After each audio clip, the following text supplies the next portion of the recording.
Welcome to a new episode of the Cigar Snob Podcast. And now here are your hosts, Erik Calvino, Ivan Ocampo, and Jim Rodriguez.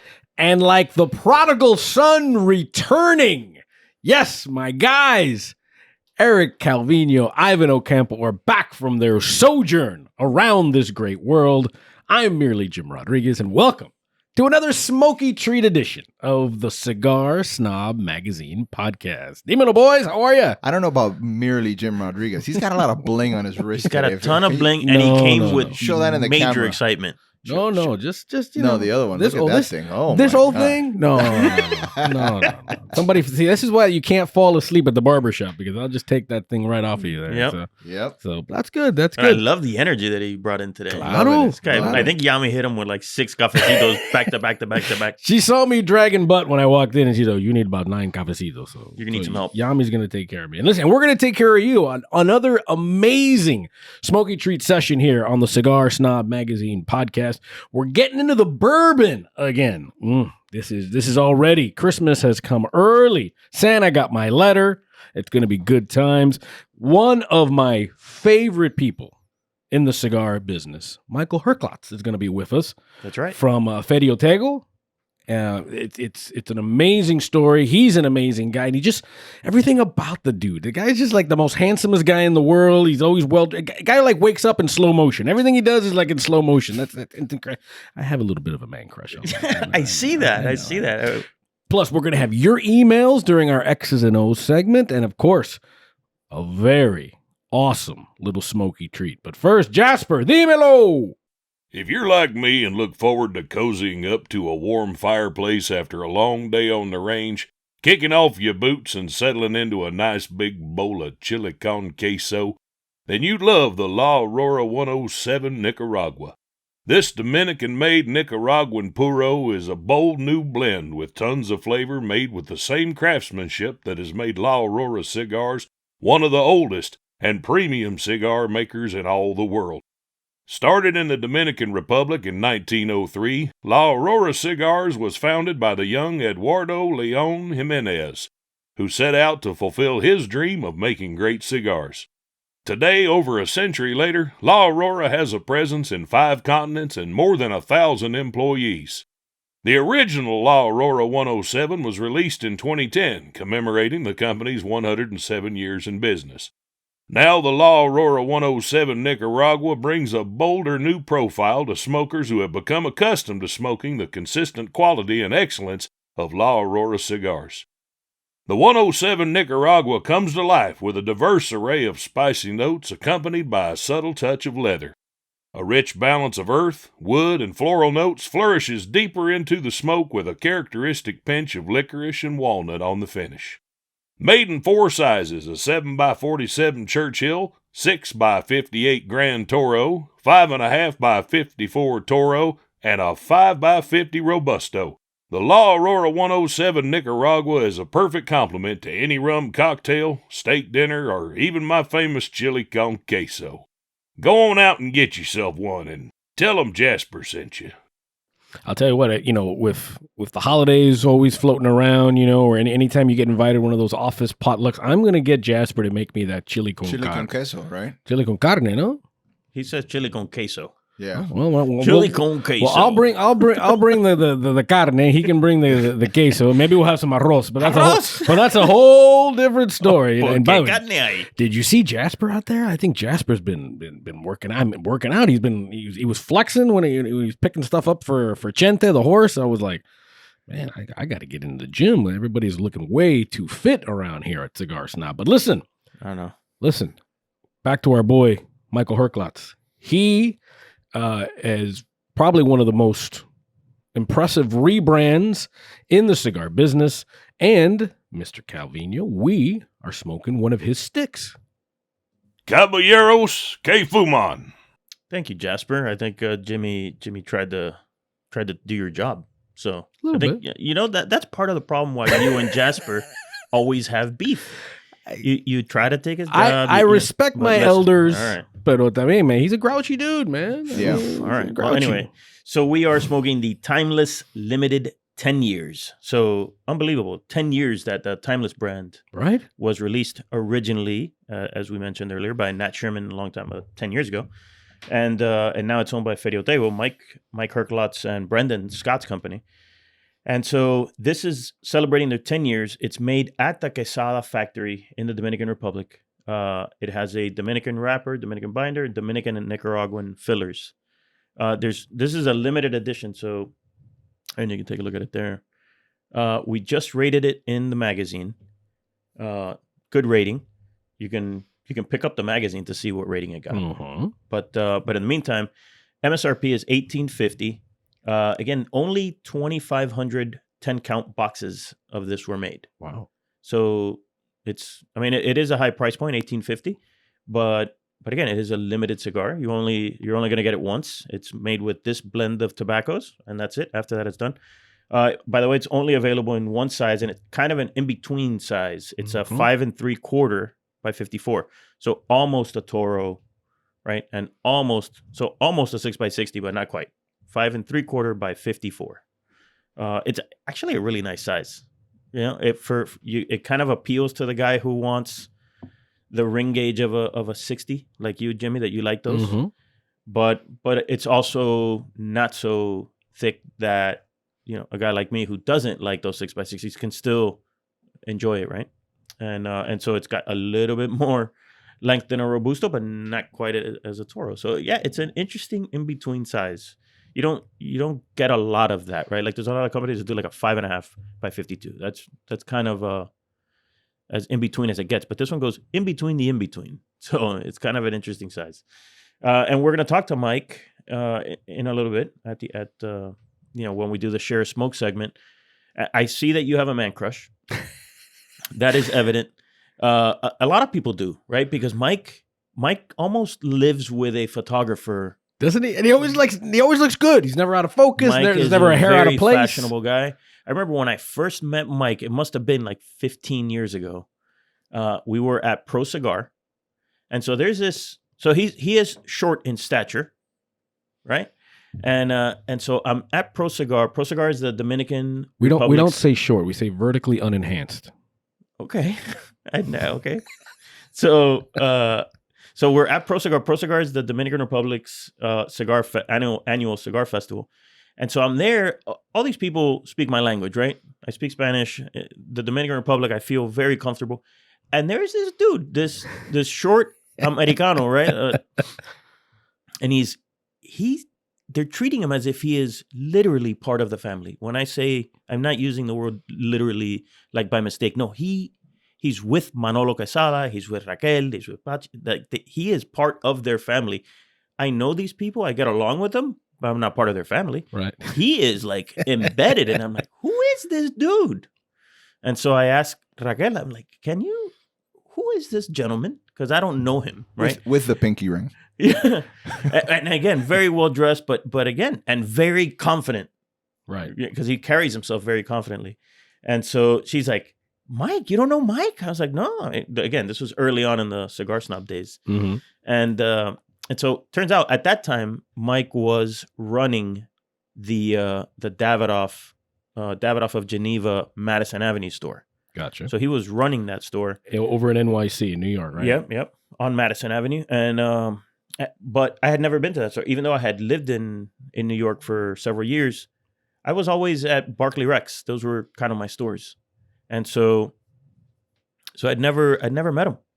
And there's this guy. But you know what? I thought he seems like he's going to be a pain, right? He seems arrogant or something.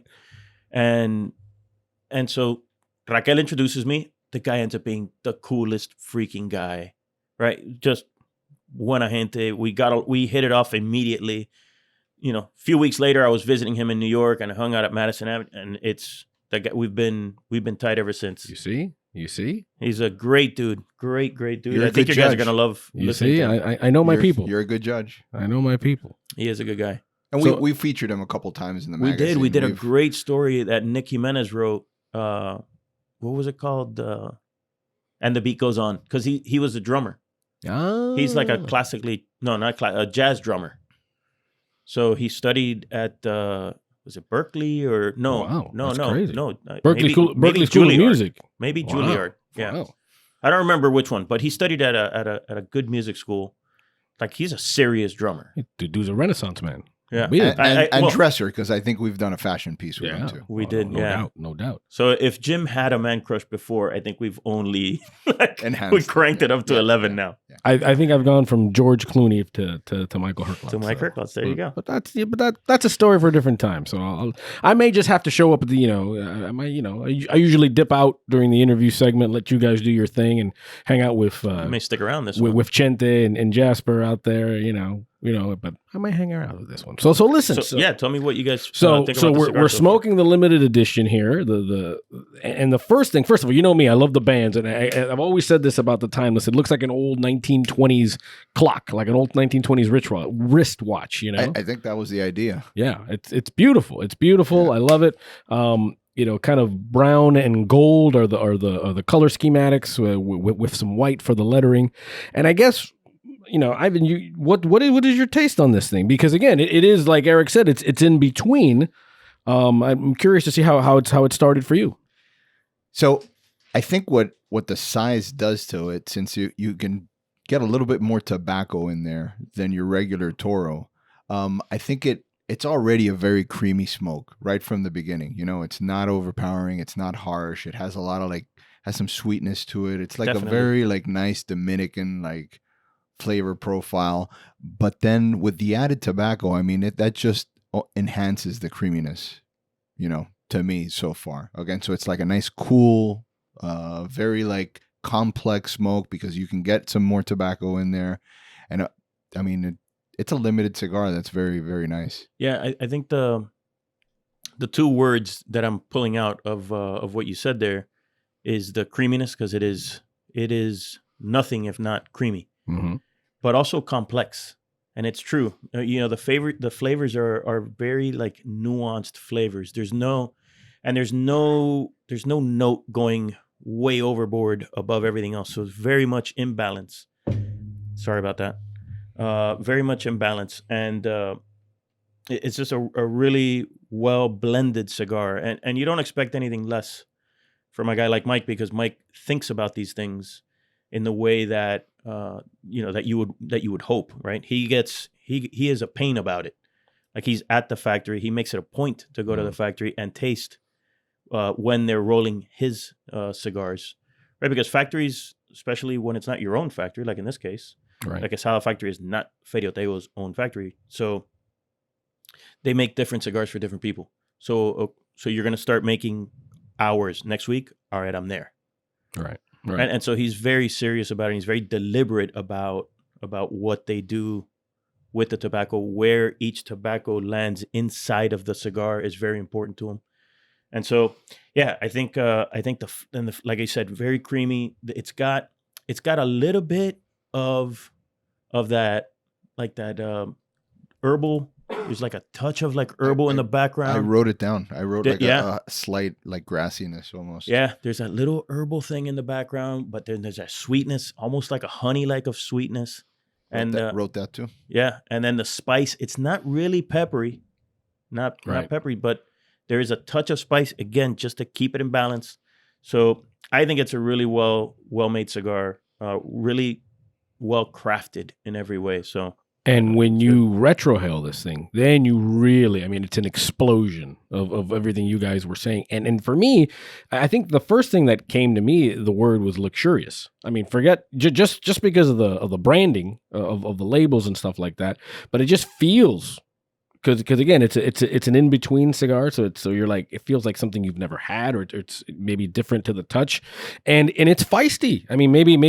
Maybe complex is the word, but it's also feisty. Like when I lit it up, I was like, okay, it's very creamy, it's very nice, but it's also it's still it's in balance. It also has the requisite amount of it doesn't punch. overpower you, but there's definitely a okay, the presence has been announced, so to speak, and it's really good. But I think for me, it's luxury, and that retrohale is amazing.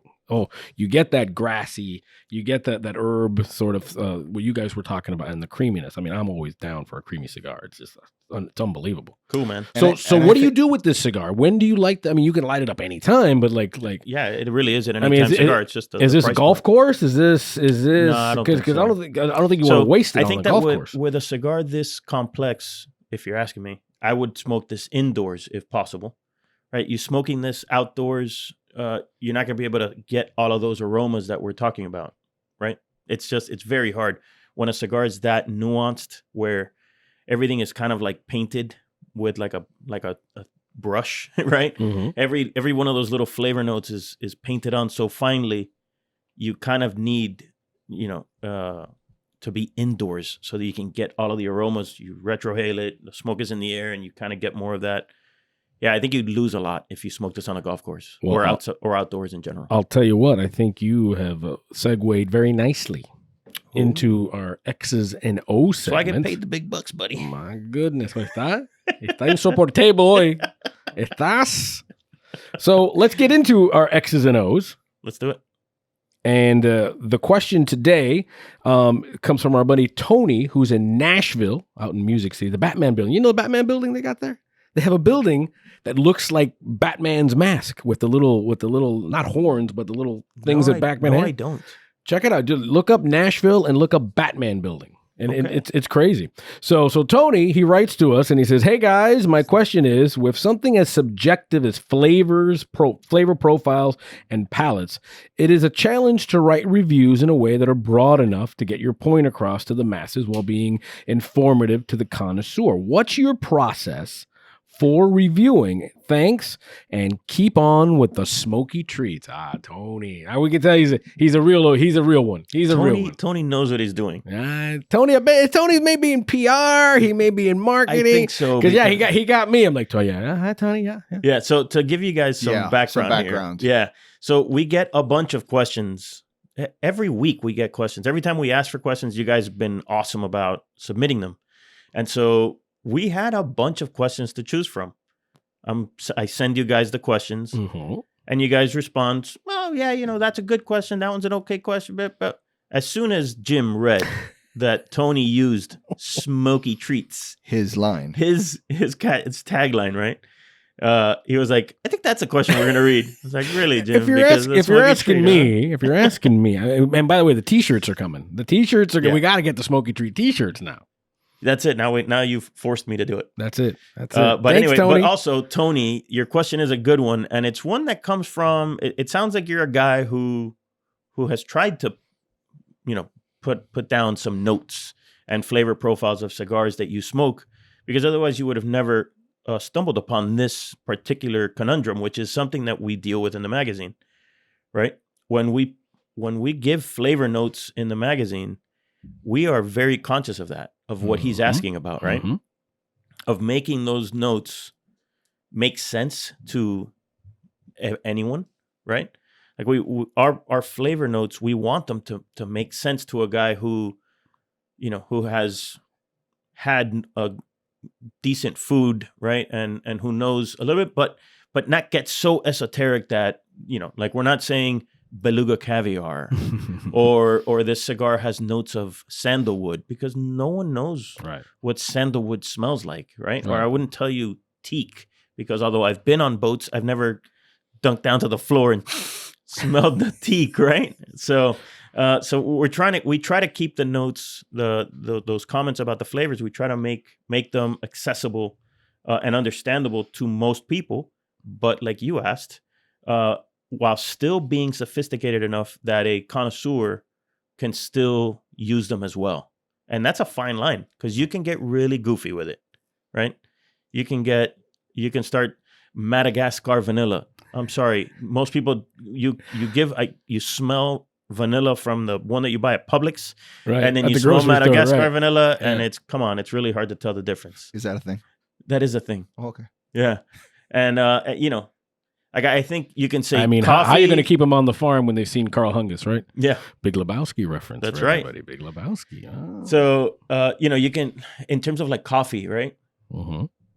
You can't get too crazy with, this smells like, lightly roasted Kona bean coffee versus Arabica bean. Okay, no. Right. It tastes like, it smells like Black American coffee being brewed, or it tastes like espresso on your palate, right? And so that's a great question. Obviously I can go on and on about that. And what do you think, Ivan? I wanted to jump in real quick, kind of related to this as well, because I think a lot of it is also to get those notes, to get those smells and those tastes. Does it make a difference whether you're smoking indoors or outdoors? Because Erik touched on it and it kind of lit up a light bulb with me. Like, so you would appreciate a cigar more indoors than you would outdoors? Do you do that conscious effort? Like, somebody gave me this, maybe I shouldn't smoke this indoors. Maybe I want to be more outdoors with it. I mean, that's a very broad spectrum, because some outdoor settings could be absolutely perfect, Wind wind would affect your smoking experience. The heat, there's a lot of things. So, I mean, some outdoor settings are better than others. Sure. But in regards to the question, I'll throw it back to you, Jim. Okay. And I've always said this back from my my wine sampling days when I took it in college and stuff. I always feel like when you're tasting cigars with people who are I'm not going to say knowledgeable, because for example in this specific example we were tasting the same notes at the same time, right? Yeah. They were almost identical. When you start hearing these flavor notes while you're smoking, they should like kind of like resonate and like bring something back. And the more you do that, the more you're able to pick up these flavors. 100%. Yeah, there's some flavors that are more prominent than others. Like for example, like in wines, you always pick up, the acidity's always there. You'll have tannins. You'll have like fruit. In cigars, there's also some flavor notes that are always present, like the peppers, or for the most part, you'll get like peppers and some wood amount of and like there'll be some amount of it. So what you're doing is you're trying to see what degree those flavor notes are there, if they're in balance, and then if there's anything else that's adding to the complexity of the cigar. Yeah, I think that's a very good way to put that. Also, the question he asks is about he also said, and what is your process for reviewing? So I don't want to leave that untouched.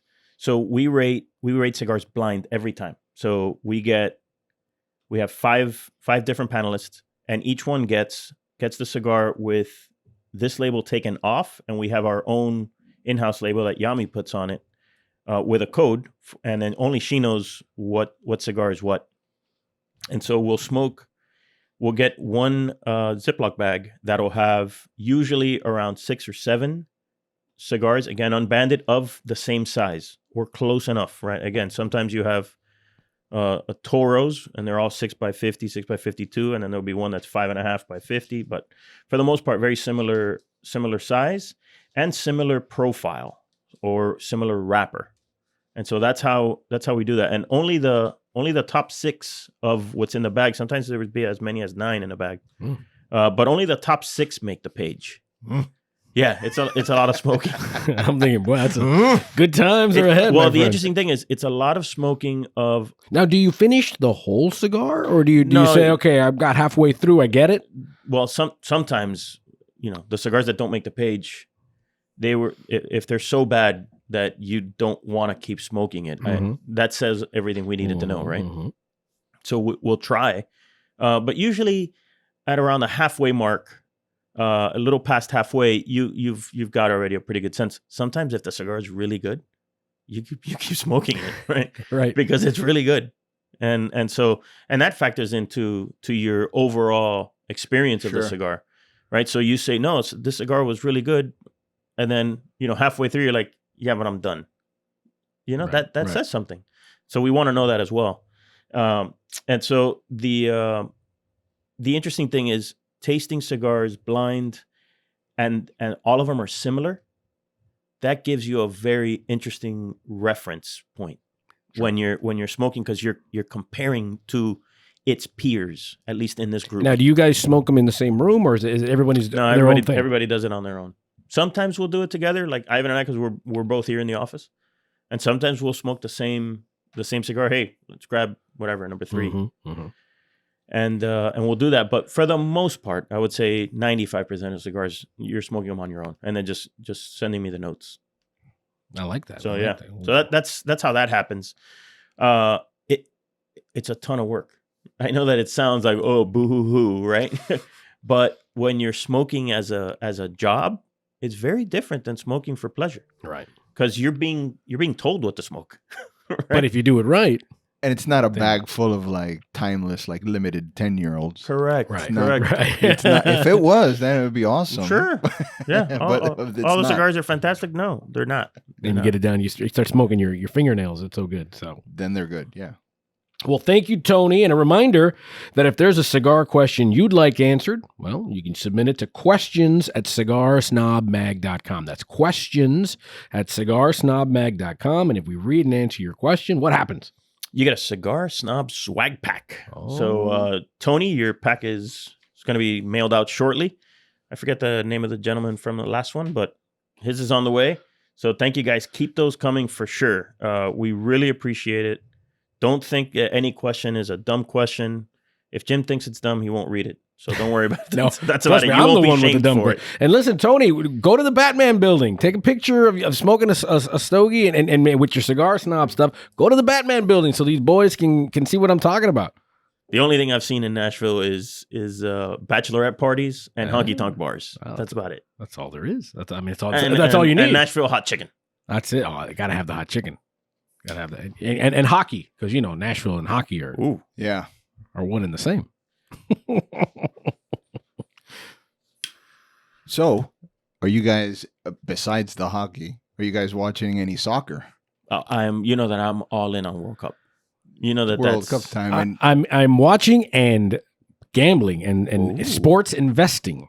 Jim, I like that. Sports investing. That's how you sell it to Uncle Sam. Jim's our in-house handicapper here. Yeah. For those that don't know, he runs his own little sports thing here. We have some fun. We have some combining, bourbons, cigars, and sports gambling. Oh, come on, not bad.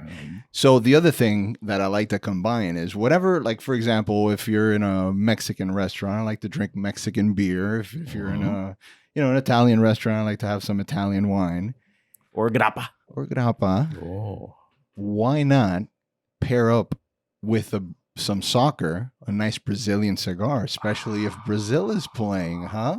I love that idea. It's always a good bet that Brazil's going to be playing. Of course. Always a good bet. Man, they look so good. Not the U.S., though. By the time this comes out, probably World Cup will be over, but my God, they've looked good. It's the Jogo Bonito. Jogo Bonito. Do Nascimento. So I have the perfect cigar for you. It's the new Villiger do Brasil.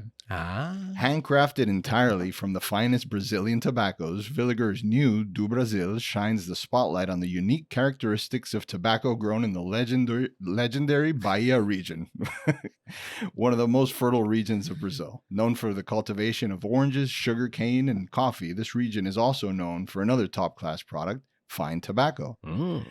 Villiger Cigars harvest their own tobacco here in their company-owned fields, and only the best torcedores are selected to roll these puros elaborately by hand. The Villiger do Brasil is truly a luxury product for demanding aficionados. As the company's chairman, Heinrich Villiger, emphasizes, we control the entire manufacturing process to guarantee excellent quality from the tobacco seeds to the perfect cigar. The Villiger do Brasil is offered in two different wrappers, a Maduro and a Connecticut, named Claro.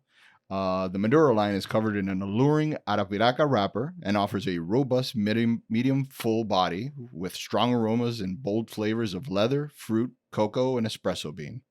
Cloaked in an elegant Bahia-grown Connecticut seed wrapper, the Villiger do Brasil Claro offers a satisfying medium body with robust aroma and flavors of sweet cedar, coffee, and pepper. The Claro is a refined smoke with exotic, eye-opening character. The Villiger do Brasil is offered in both Robusto and Toro sizes. So if you find yourself looking for the perfect cigar to watch the World Cup action or any other occasion you'd love a great smoke, reach for the Villiger do Brasil. Go out and try one today. With a nice caipirinha too, then you're good. Very Look nice. at that. Busting out the old Brazil. Listen, one day when you guys are older, I'll tell you about my my caipirinha story about checking into a hotel in Rio. I think it's about time we hear it because we're old enough. It's a little dirty, but if y'all are game, I'm game too. But one day we'll go over it in the next production meeting. How's that? All right, we'll go over that in the next production meeting. But listen, good times are ahead. This cigar is amazing, and now it's time for our perfect pairing. And now, Perfect Pairings, brought to you by Total Wine and More. Bring out the booze. Well. We have finally arrived. A lineup of bourbons that just look sensational, smells sensational, and I'm sure will taste sensational. So let's get into this here with A, B, and C. So let's start with A, and the first thing is, man, it is dark, huh? Yeah, this is The dark sucker. To use your terminology, you're not getting the job. I'm not getting the job. You turn this in as a sample of the job. You ain't getting the job, brother. Wow. No, I mean, they may have like a round of applause. They're like, buddy, they're like, well, I don't know what you've done, but let me know what you're doing next Friday. Is You're there gonna be anything here. special about these bourbons? I mean, are they? no, they're bourbons. I think they're all relatively higher priced Okay. bourbons. I think All right. that's all I know. No, because we usually go into like more like niche Yeah, classifications, yeah. but this is just general, very good bourbon. Yeah. Okay. And how we doing to the nose, Ivan? It's fierce, bold. Caramel, sweet, alcohol. Yeah, definitely the alcohol comes through, and there's like almost like a raw white oak, right? Like Tony, there's your. I know, weird- but when we're talking about your bourbon now, You sure it's not from Madagascar? no, it's like new oak, This like as opposed to charred oak. this is Hialeah chocolate.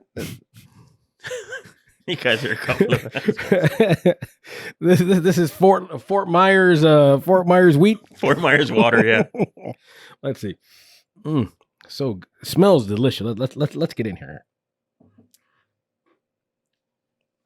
I do. It is oaky.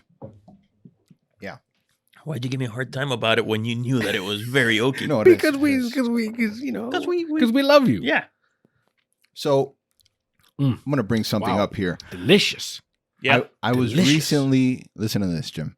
I was recently in Mexico City for a Casa 1910 experience. I mean, it was a wonderful week-long event where the folks at Casa 1910 Cigars wined us, dined us. Love it. It was amazing. I mean, they took us to the best restaurants, gave us amazing cigars, and it was a great, great time. It looked like an amazing time. It was.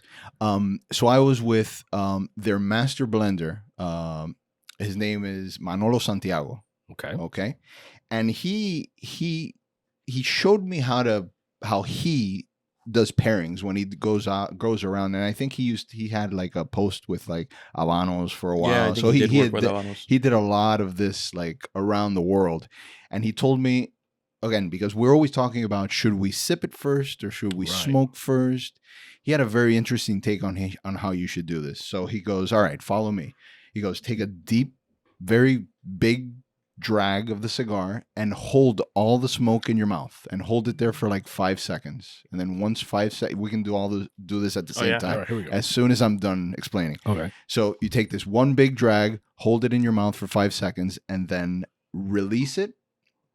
And then take a sip of your bourbon, but try for it to just land in your stomach. Don't Just do not stop. Just pass go. Collect 200. correct. Yeah. Correct. So straight to the Straight stomach. to jail. Almost like doing a shot. Almost like doing a shot. But not the whole thing, Try just a for it sip. not to touch any part of your esophagus while it's going down. Those are not his words. No. That was you embellishing. But then immediately after, the heat from the alcohol, Mhm. blow it kind of like out Yeah, your let it mouth, come up. Yeah. let it come up, and then with that, use that to get the lingering smoke that was in your mouth to see Oh how my it's gosh. pairing. Yeah. That sounds sexy You as wanna do F it? right Yeah, there. let's my do it. friend. Let's Oh do my it. God. Ready? All right. So we Oh, do big- we do the puffy puff for 5. Here we go.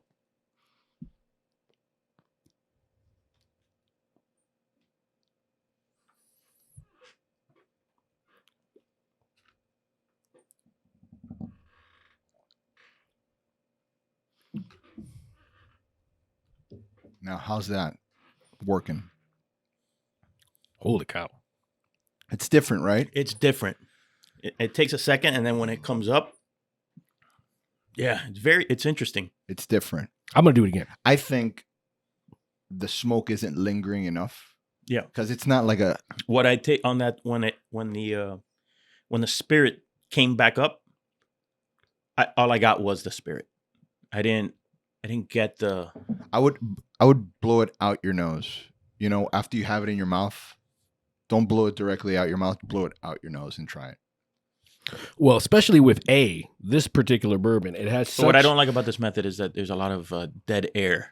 It's 5 seconds of And I can only imagine somebody sitting in a bar, and I'm not. And plus, Manolo is the man for this. But I just feel like if you saw somebody doing it at a bar, you'd be like, "What's that guy doing over there?" It's the equivalent of like gargling the wine. Right. I wouldn't do it, but it does, at least it's a good or conversation. slurping your ramen. But it does make the. But I pairing will tell more you this: interesting. with this particular bourbon, I'm curious to use the other two that we have. This thing has such heat. This particular That it bourbon comes right back up. comes right back up, and it just kind of stays there. Yeah, it it's just nice. kind of coats your whole Otherwise, esophagus and your mouth. and everything. otherwise, if you slosh it around in your mouth, it just burns your entire palate. Mhm, mhm. No, but I think I just want to come back to our standard way of doing it. Also, because it works well. These two work well together in the normal way of doing it. I think that by going into this other dimension of tasting, very interesting. And I don't know if this is the combination to do that with, but it is very interesting to do it that way. I mean, I think the heat that this bourbon generates is great. You take the puff, enjoy it, and then that thing just kind of get you a nice bed. Well, one note is we always tell Yami to give us the spirits in ascending order of alcohol content. So what's coming next? So if this is this hot, I can only imagine what the level of alcohol is for C. Are we ready for B? Let's go B. Because you can't get to C unless you get to B. How are you with bourbon? Well, I love because bourbon. you always tell me. I'm a bourbon guy. He says the same shit I've heard. That's my jam. That's my That's jam. what I drink. Hey, I literally have the T-shirt that says bourbon and cigars. So I will wear that the next Then show. it's official. Can we say where we are with A? Like, did we? I liked it. Yeah, Well, you guys downed it. Yeah, I mean, for me, I was concerned with the amount of heat that generates at the end, but it doesn't affect the cigar. The cigar stands up to it, and it's at least through the first bourbon, they are hand in hand. They complement each other very well. Actually, like I just did it. The whiskey, the bourbon, it makes your mouth water a lot. This one, and so actually works really nice whiskey to cigar. Where are you at? B? No, I'm still on A. You're still an A? Well, yeah. I mean, we didn't give A its proper assessment. Milking over here. Leave him alone. He's doing his thing. All right, Pavlov over here. let's move over to B and ding. So B, first thing, it's a lot. It's light. It's more gold Sure. than A was. Yeah, I think like B and C. I say was because A is gone. B and C look like the same whiskey in the glass. I got like a floral note. Mm-hmm. You're right. It's a lot less intense on the nose than A was. All right, let's see. It is more caramelly. Let's take a little splash here. All right.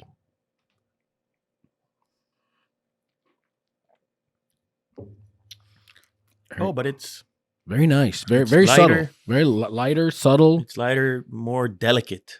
That's Right. nice. Closer to like a scotch. Yeah, that's really nice, and less over the top oaky. Okay. Yeah. This is a girl that this one's a girl when you're kissing, you're looking at her while you're kissing her. You're Oh. totally, you're holding her. And you're Nah, looking don't at her. listen to him. don't listen to him. I'm just saying. Nah. I'm relating to I'm me. just a player. I just no, crush a lot. No. I'm a player ER, not an A. Oh, Mm-mm. okay. the caipirinha crusher. A caipirinha. May I have a caipirinha, please? With or without? All right, so let me go. What about with the cigar? Because we're I think it goes well. does it? Yeah. It's like a pairing of equals. They're both smooth, not overpowering, and balanced. That first one, you're right. I think it was too oaky. Yeah, it's just, I'm always trying to separate what I feel personally about the spirit and how I feel that it pairs. And so even though I didn't love A because it was too oaky, a little bit out of balance in that way, I did like how it worked with the cigar. That was actually nice. The one thing I don't like about the Manolo method is you waste your whiskey much faster. You're crushing it. They're selling bottles of whatever it is with the Manolo method. It goes quick. Manolo has stock in Diageo or something.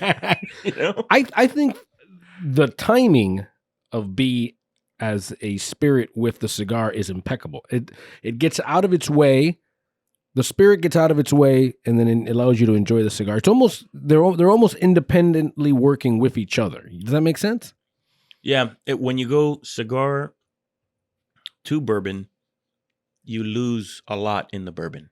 But when you go bourbon to cigar, not terrible. Right. And it feels like it kind of gets out of the way. It gets out of the way. It gets out of the way. It kind of gets out of the way too much when you go cigar to bourbon. Mm-hmm. Right? You lose a lot because it's a very delicate bourbon. It's not I don't know what that is. It's really nice though. Fragile. Nice. It's really nice. I'm enjoying it. I don't know if it's Can't put my finger on it. Yami, can you bring some more out? Only one way to find out is to have more, right? C. All right, so yeah, it loses everything. It's like, well, let me finish it because I don't want it to get jealous since A's all gone. So I leave a little bit and then come back around and my belly is warm, right? From going straight. My elbows are hot. From going straight to the face. I think my elbows are sweating. So no, it's really good. It's a really good bourbon. It's just again, it gets out of the way enough for the cigar. Yeah. They don't get in the way of each other. Oh, Manolo. Oh, Manolo. Hey, Manolo. Right. Let's go to C.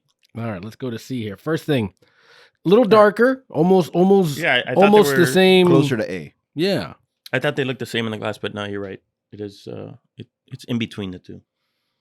By the way, a lot more intense on the nose. If I had to put on my investigative reporter hat, I think B would be the most expensive because Yami didn't exactly give me a big pour of B. But you never know, like right? Because she doesn't know the price. I was like, Yami, what happened? She just sees bottles. She's like, I know you. I'm gonna give you a little bit. She just sees bottles and alcohol levels. Me too. Yeah. All right, so here's C. Again, I don't get as much on the nose. No, I do. See. I think you've burned everything with the Manolo method. Coming up on Netflix, the Manolo method. Oh my god. Yeah, I don't. It kind of falls flat on the nose. No, it just kind of for me. Yeah. You're like okay, and don't say. But I think it's also a result of A and B being so aromatic. Especially A. A was all right. So let's super intense. Let's get into C here. Let's get a little splash in here. I have to get my nose hairs into the bourbon for me to smell it. You have to tickle the bourbon. Ooh. Oh.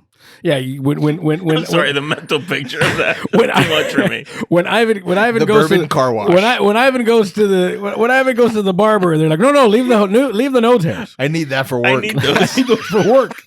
The ear, okay, take those, but the nose, no, I need those.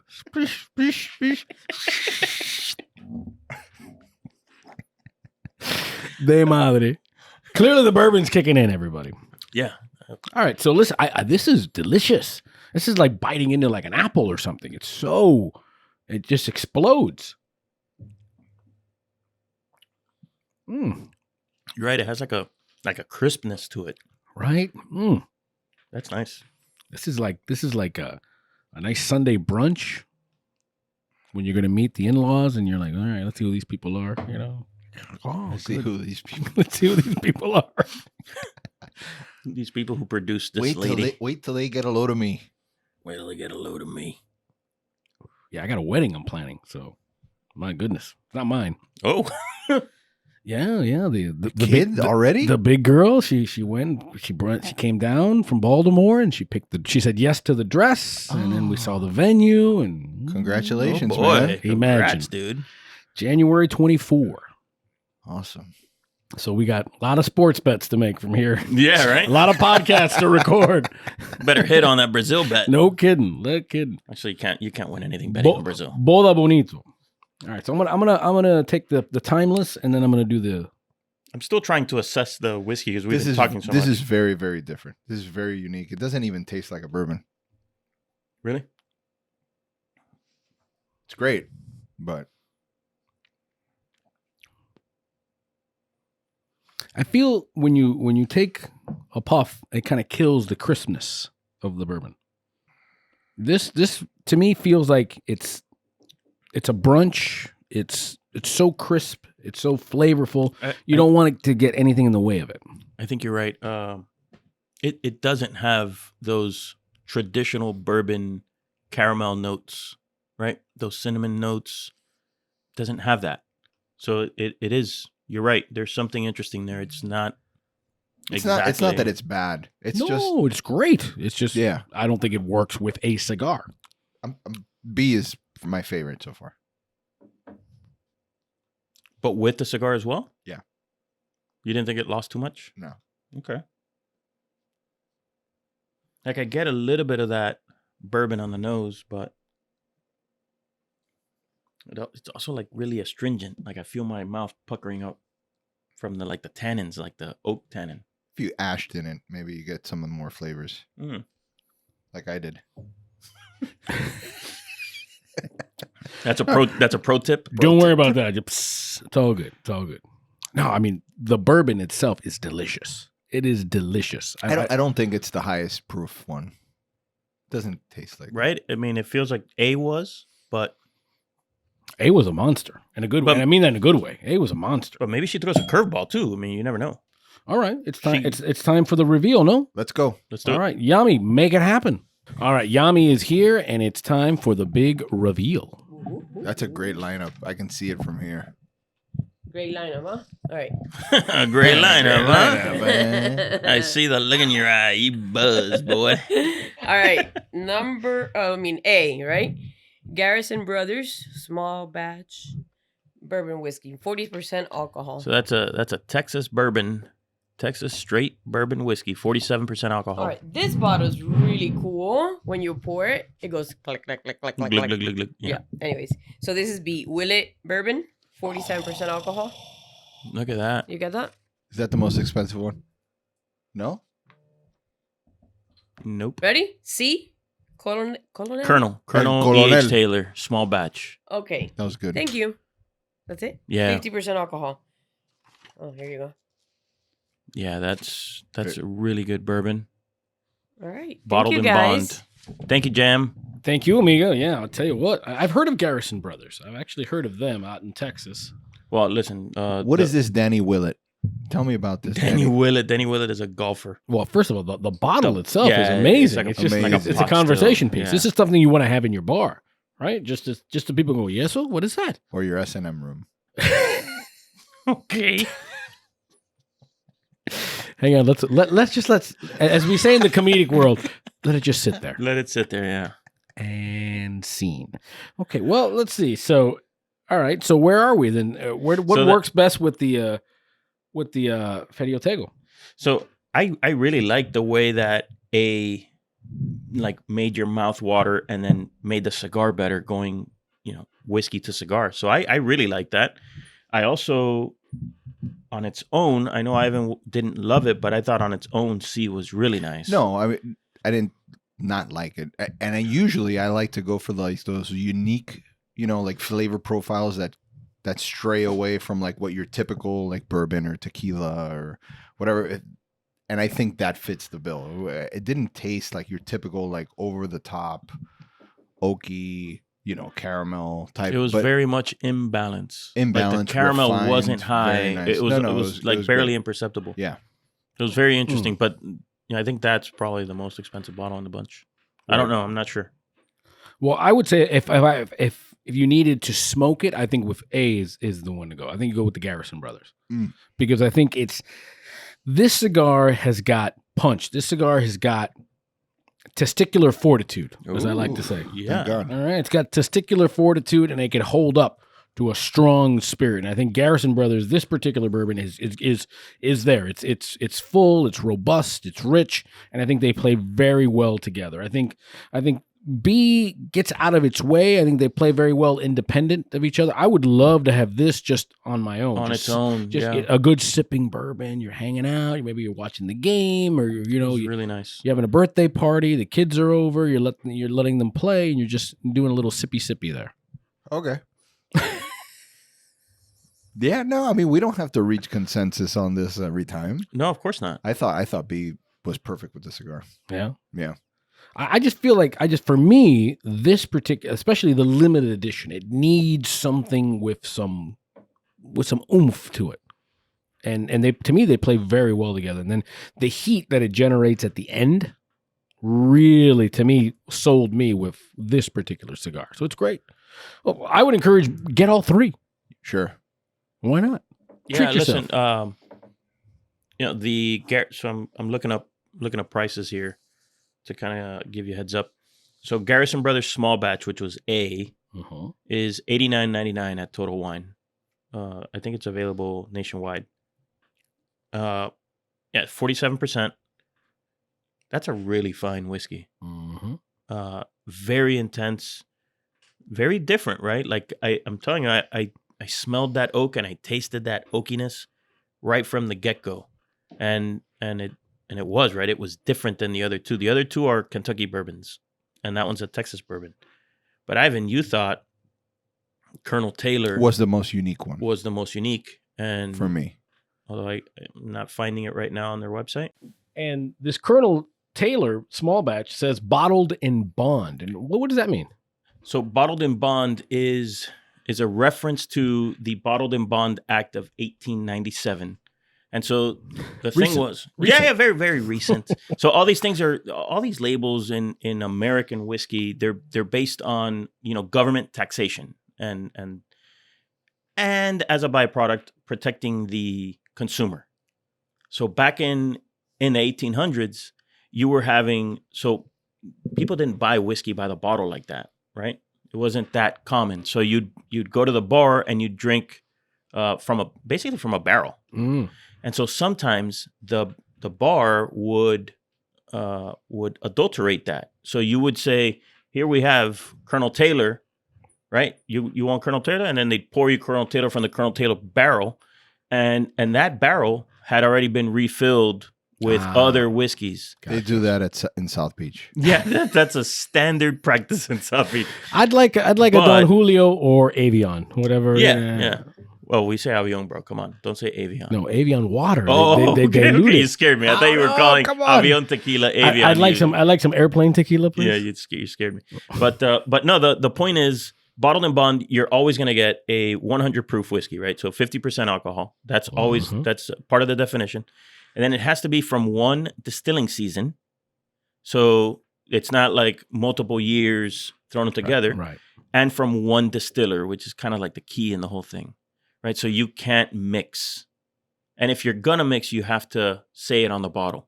So it's kind of like a packaging kind of requirement.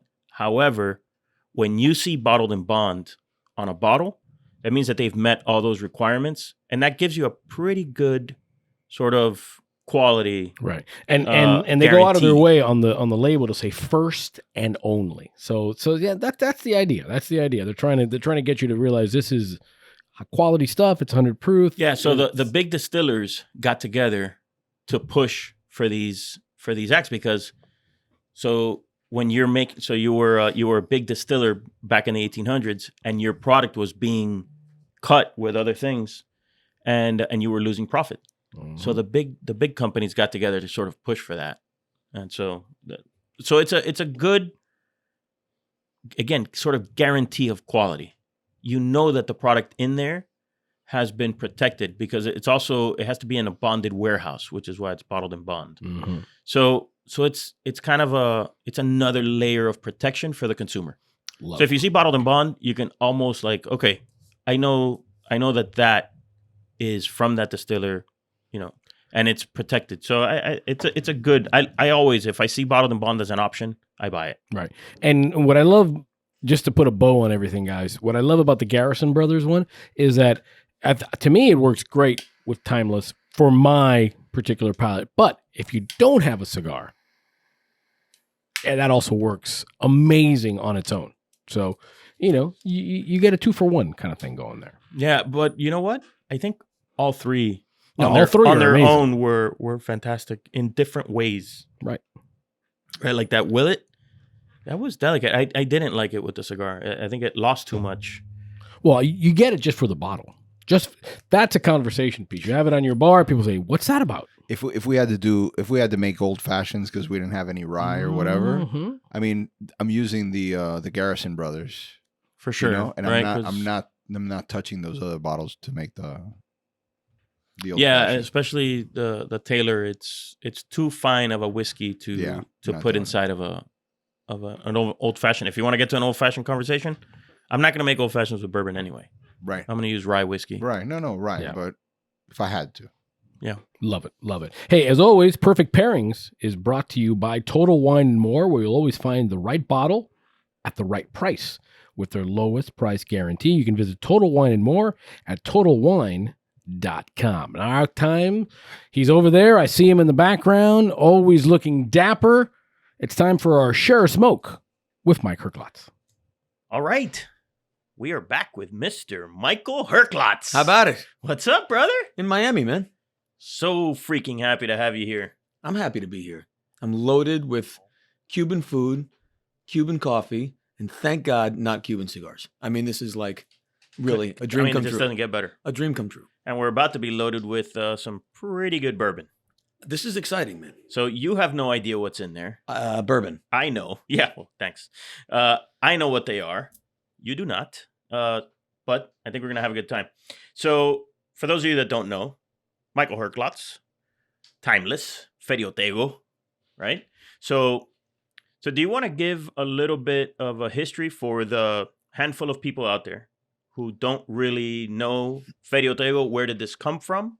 Why is suddenly Timeless a Ferio Tego brand? Do you Sure. want to do that? Yeah, I can do. Because it's relevant. Because we smoked on the show. We smoked the Timeless 10th anniversary, Yep. and so I think that it makes sense for us to go a little back and talk about the 10 years of Timeless, which includes when it was a Nat Sherman brand. So let's go. Let me start from the present and work backwards. Ferio Tego is a brand new company. We've been in market now for 13, 14 months with product. And it's a company that was started by me and my business partner, Brendan Scott. And we launched Ferio Tego not just as a company, but also as our flagship brand with currently 2 offerings, the Elegancia, which I happen to be smoking at the moment, and the Generoso or Generoso Switch for over to me, gringos, Nat. which Erik is enjoying. And so the Ferio Tego is our flagship expression. We can talk more about we'll get to those the cigars themselves later. But then under or within the portfolio that is now Ferio Tego, we also have a collection of 2 additional brands, the Timeless Collection and the Metropolitan Selection. And if those are familiar, which I hope they are, those were formerly sold by Nat Sherman International. So both Brendan and I worked for Nat Sherman International. I started in 2011. He started in 2009. He was the CFO, and I was the vice president of Nat Sherman International, which was the non-cigarette side of the business. So for almost 10 years, my work was maintaining and preserving the original 3 Metropolitan blends, and then creating and maintaining new blends and brands over those subsequent 9 years, which ultimately became Timeless Collection, Prestige, Supreme, Sterling, Panamericana, as well as the Metropolitan Habano, the Host Maduro, and a series of limited editions. Nat Sherman, at the end, was owned by a company called Altria, and Altria in 2019 decided that the premium cigar business really was not core to the long-term future for Altria, which makes sense.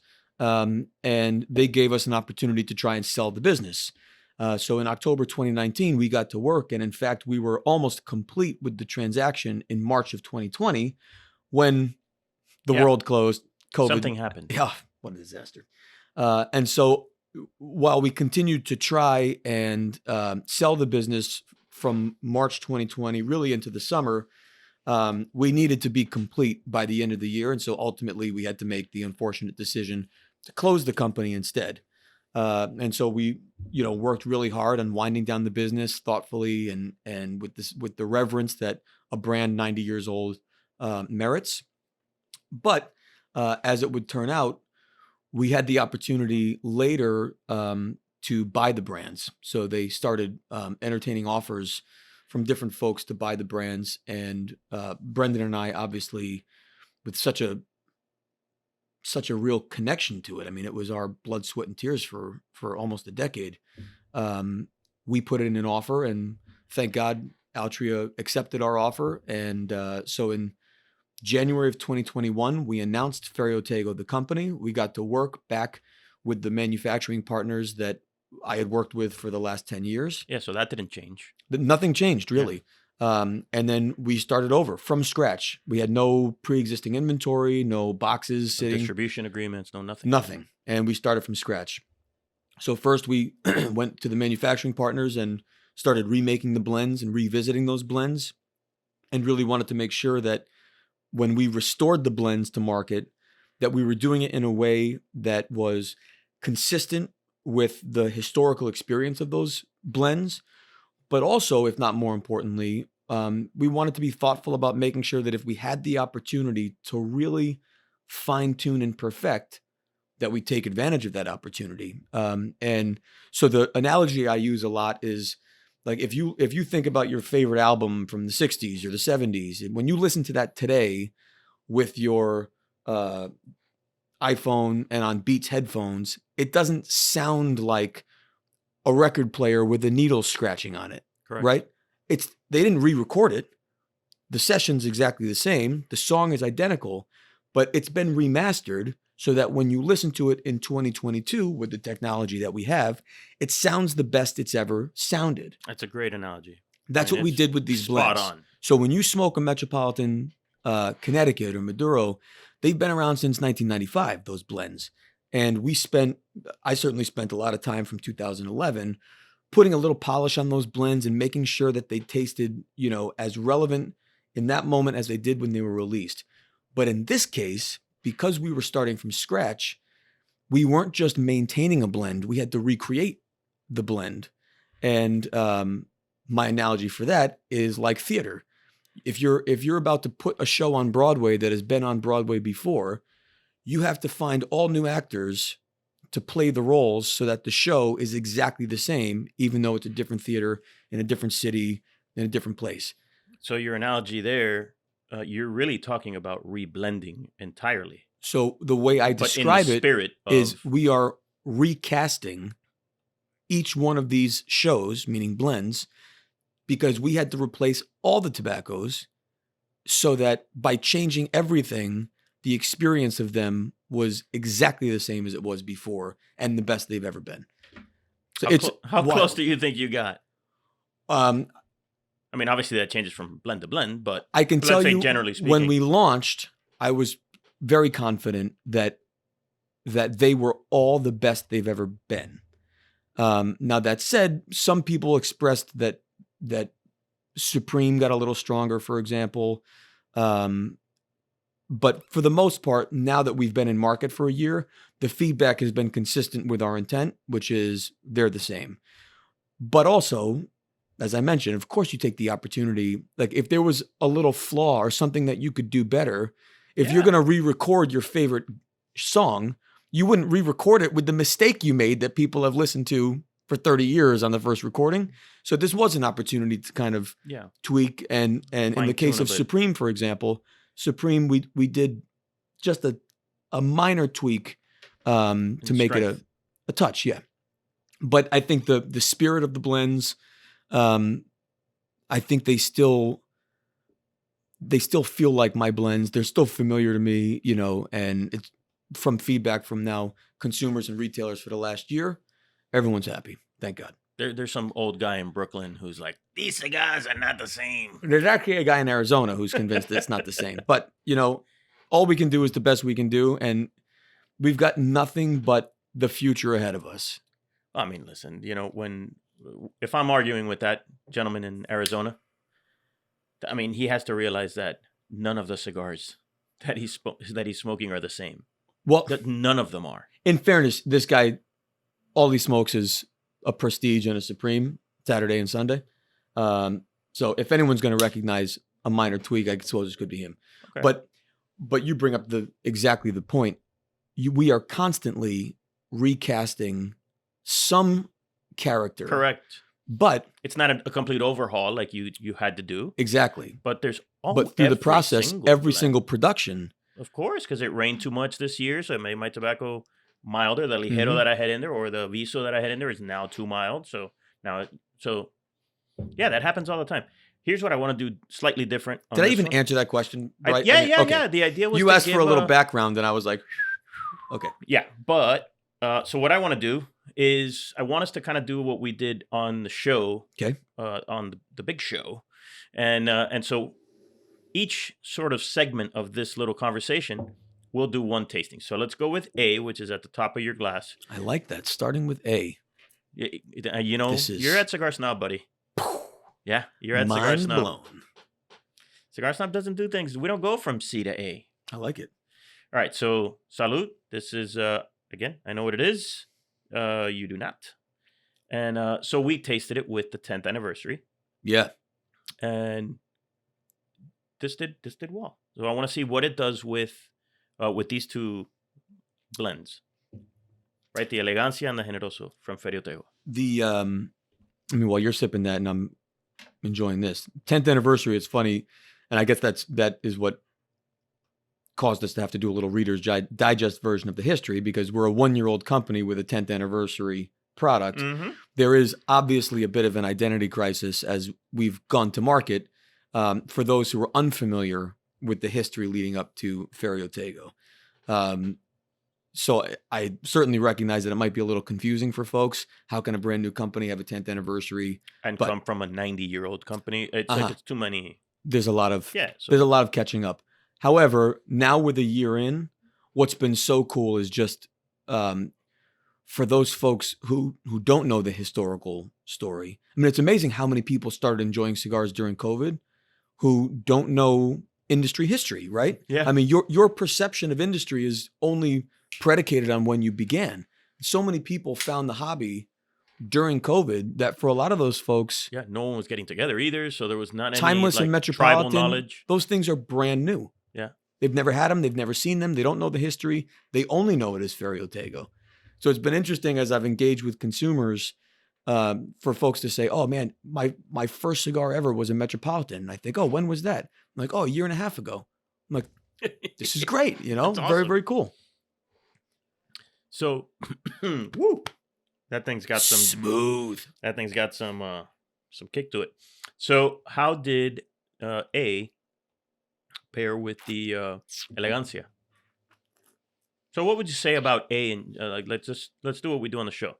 Most of the guests that we have are on Zoom, so we don't get to do this.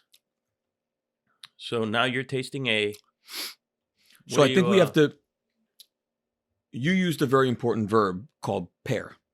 And when you're pairing, I believe that the intention of pairing is to take two things that are perfect by themselves and you find a way to put them together to make the combination better than the individual, right? Correct. That's pairing. That's the goal of a pairing. Which is different than you and me sitting down at a bar and smoking and drinking. 100%. And Okay. I'm glad you made that distinction. Because a lot of people do, feedback. They email the show and they're like, yeah, but I don't drink the way that you're talking. I don't drink, then smoke, and then smoke, then drink, and then, and do all these different things that we do when we're pairing. But listen, we're trying to pair it. And that's, We're not just drinking it. I don't want people to think at home that we're just a bunch of, hoity-toity snobs, although it would be on brand, where we have to pair everything. That the intention here is to geek out and find the pairing. That is not what Erik and I do on a regular basis sitting at a bar. Of course. We drink, we smoke. Yeah. We talk shit, and we have a great time. Can I say that on here? Absolutely. Oh, great. It's an 18 and older show. Perfect. Okay. So the first thing I would point out is the ferocity of the alcohol. And now what's cool about the Elegancia is it has a tremendous amount of body and presence, even though one might suggest that it's mild because of the wrapper. Yeah. It's not. That being said, though, I don't care what you're smoking. The ferocity of alcohol in a liquid will always overpower the nuance of a gas. So I had puffed first, and then I took a sip of this, and I noticed two things. Number one, the ferocity of alcohol, besides the heat, felt astringent and made my palate feel immediately dry. The second thing I noticed was the most of the flavor of this had been completely replaced by this. Correct. Now, that particular whiskey we found during the main show to be very oaky and astringent. I was going to say it's very woody. Yeah. Super woody, super astringent. Like when I tasted it, the first words out of my mouth was, "Oh my God, new white oak." Like it's all oak. So that's a tough ask for that cigar. Well, and particularly because shade wrappers in general, Connecticut, Ecuador, they also tend to be astringent. Yeah, they are dry. Yeah. So you've got what I would hope you experience is your palate becomes restored by the Generoso because it creates saliva. It's actually a fantastic pairing. I'll bet. It's like the cigar gets even sweeter than it is, like with this whiskey. So this is an interesting pairing. But this is a very nice whiskey. So I like the whiskey, but going back to the geek level, this is not a good pairing. Fair. Now, what if you take a sip of that whiskey, let it just, let it go, and then just give it a second before you start taking puffs, and then maybe even do 2-3 puffs in between. Then you'll find that as the whiskey dissipates, and then you're on your third puff, now you start to get something of a pairing.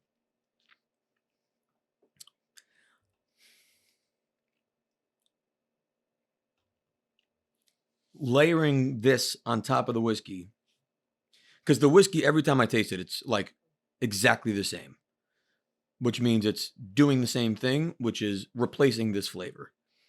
Layering this on top. Yeah, now that it's already sort of dissipated, should be interesting.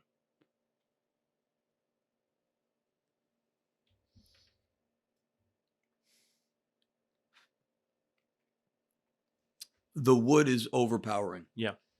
But because with this, it doesn't. Right. But this is completely steps in and goes, "Hey, let me get in here." There's two ways to pair.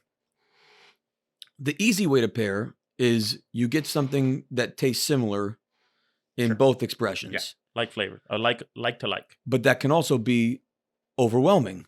So in this case, when the shared flavor is wood, yeah, it's not as much not fun. That fun. But in this case, that cigar doesn't have any wood. No, it's so I would imagine there's a lot more of yeah. that like paint by numbers effect on your palate, where you get all the woodiness and vanilla and oak from the whiskey, but then you put that bomb on it with the meat and the earth. It's total red pepper and sweetness and earthiness. Yeah, this is a really fun cigar, by the way. I don't know if you guys have tried this. This is the 2022 Generoso. So I want to jump into why these blends are vintage. Yeah. But first, let's jump into the next whiskey, because I'm interested to see how that cigar does with whiskey letter B. I was about to say number 2. Did we tell everyone it's 9:30 in the morning? Yeah, well, I mean, sometimes these guys figure it out. They see us in pajamas sometimes.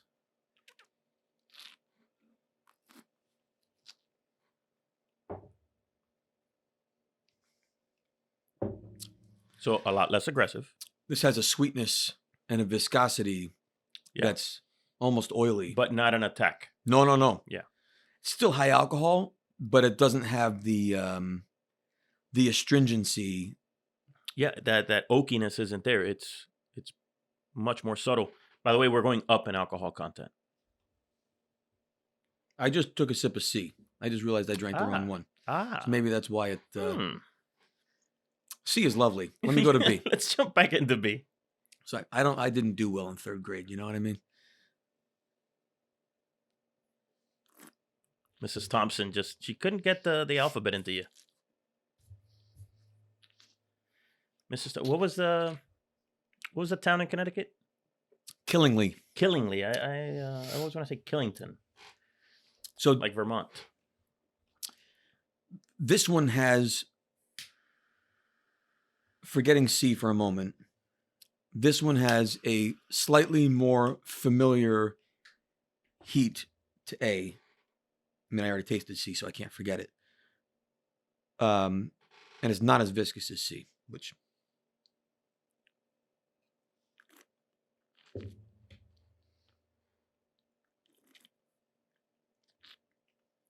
But it's certainly This is what I was saying is less aggressive. Yeah, and it's still aggressive from an alcohol and heat standpoint. It is not aggressive in the overwhelming wood flavor. And to me, it has a almost like a honey note to it, which I'm excited because this also has a honey note very specifically. Believe it or not, on the Generoso, I like A better than B. That makes sense to me.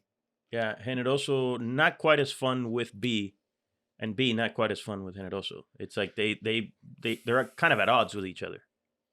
Whereas A, Generoso and B. Yeah. Whereas A was a blast.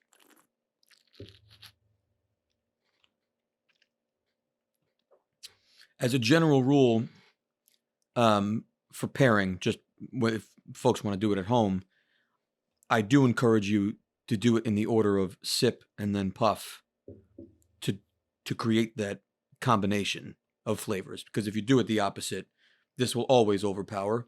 We do both because we don't only taste high proof bourbons. I mean, specifically with high alcohol spirits. Yeah. Wine, beer, coffee, you can interchange. But when the alcohol is that high, the astringency level is high, and then you start fighting. But this... We do both, and Ivan was in Mexico recently, and he met Manolo Santiago, the guy from the blender from Casa 1910, and he gave him a method of pairing that we won't repeat here. We won't try to emulate it here, but the idea was to take the full sip of the spirit that you're drinking, but don't let it touch your tongue. Just go straight back, and then breathe out. Let the vapors breathe out, and then start smoking with it. You know, or maybe I'm missing a step there. Oh, it was take a big draw, let all that smoke sit in your palate, blow it out, do that sip, and then see how that plays. The head guy at Brugal, in fact, I think Yami might have been on that tour, did something similar. His first sip was like this monster back of the throat. I mean, he had it in this weird bottle too. It's almost like he threw it in his face and drank. It was very strange. I didn't try to emulate that either. But yeah. Well, I mean, the last show, we got pretty hammered. We really did. Especially Jim. Jimmy lost his shit that day. Lost his faculties. It was great. Sweating. This, by the way, is definitely a better combo than by A. the way, that's what I expected. Yeah. I expected that guy to pair well. All right, but let's go back into Elegancia Generosa. Yeah, so I'd like to know, or I'd like you to explain why these two brands. Number one, these are the flagships. So I'd like you to get into what that crest means, and that is your family. That's directly from your family crest. Uh-huh. And then the two blends, why you feel that, or how they work. Why are they vintage? Yeah. And So let me talk about blends first. So Elegancia and Generoso in he not only in does English, he not follow the alphabet right, but I asked a question in a certain order, and then he goes the other way. Do you want me to do it the other way? No. Oh. Let me talk about the blends first. the inspiration behind Elegancia and Generoso for gringos and Generoso for the rest of you is really inspired by my love of wine. And I'm a big fan of wines. And many of the wines that I love, it is typical that a particular wine house or winery makes a bunch of different reds and a bunch of different whites. And those are as opposite as apples and bowling balls, right? No different than a steak or seafood. It's very difficult to try and compare the two when they're just so completely opposite. Yeah, naturally. But if you think of a winery also typically has a style, and that style is evoked throughout the wines they make, even though they are so completely different. Not unlike a chef who might prepare a steak dish or a seafood dish that, even though they are so completely opposite, the style is very indicative of Sure, like chef. his dishes are very rich or have Right. a like very umami. Okay, Exactly. Yeah. So what I wanted to do was, because I'm inspired by that idea, create the equivalent of a Chardonnay and a Cabernet in the cigar world. And so what are the things that we come to expect from wine, or maybe said differently, what are the decisions that are already made for us by the winery so that our only choice is, do I want the Chardonnay or the Cabernet? So we know that wine is generally 750 milliliter. We determined that we were only going to do this in a 6x50 Toro. Standardize it. You want to buy a case of wine, it's generally 12 bottles in a case. We package these only in units of 10 cigars. So that decision's already been made. Which then leads us to, now you just have to figure out, what expression do you want? Do you want buttery and creamy and smooth and rich like a great Chardonnay is? Or do you want bigger, more ferocity, higher alcohol as a big cab might be, or a red blend might be, Bordeaux? And so that was the inspiration. Now, what also happens with wine? Wine is made once annually, and 100% of the production goes into the bottles. And when it's gone, and the winemaker gets to work on the next release. And even though in wine, 100% of what's in the bottle is 100% of what was in the vineyard, meaning generally on a vintage wine, or actually always on a vintage wine, you're not mixing vintages. It's 100% of that year. Of course, in the cigar world, we are not that literal. But when you buy wine this year from Napa Valley Cabernet, you're buying the 19s. Probably the 19s, yeah. In the cigar world, obviously, that doesn't happen. So we have a production date, not a vintage date, but the entirety of our production is made once, and that's what is shipped to market. And when that production date or vintage is gone, the next vintage comes through. So the hope is that Elegancia and Generoso are evergreen on the shelves, that they are always available side by side next to each other in a retailer, but that production date will, of course, change. But what that also allows for is, first of all, long-term, the ability to do true vertical tastings, to taste different production years and determine the consequence of aging, whether it's better, whether it has peaked, how much has it changed, because that will then inform how one might collect moving forward. It also allows for the ability as a blender or cigar maker, whatever, brand owner, to kind of reset every year. Core lines, we are constantly, as we said earlier, kind of tweaking and replicating the next production to the last production so that they always taste the same. They're blended for consistency. That's right. Always. Now here, they are blended for style. Correct. But they don't have to be absolutely replicative of the previous vintage or the previous we production. We can celebrate this difference. Right. Now, I don't want them to be correct, radically different. Yeah. And in fact, 2022, I argue, we really almost replicated 2021 Of course, if you taste them side by side today, the 2021 has almost a year of age on it. Sure. So there would be some logical and obvious differences. But the idea behind these is to create a different type of consumer behavior, a different level of collectability, and some forward thinking as far as how these may be enjoyed in the future. Now, to do that, obviously, you need space to store all these, which is also why the packaging for Elegancia and Generoso is a humidor. So it's a handmade humidor that we make in Esteli. It's entirely okume, so there's no pores in the wood. It's non-porous, non-aromatic. It comes packaged with humidity in the lower chamber. So all you have to do is open up the humidor, activate the humidity below, put the cigars back in, close the humidor, and you can put that in your wine cellar. You can put it on your dresser. You don't need to have, excuse me, Hey, I now. got so excited about this project. You don't need to have, some huge cabinet. You can store the collection within its own packaging as long as you check and maintain that humidity. Yep. So we really tried to make the idea of being a collector accessible for anybody who wants to collect.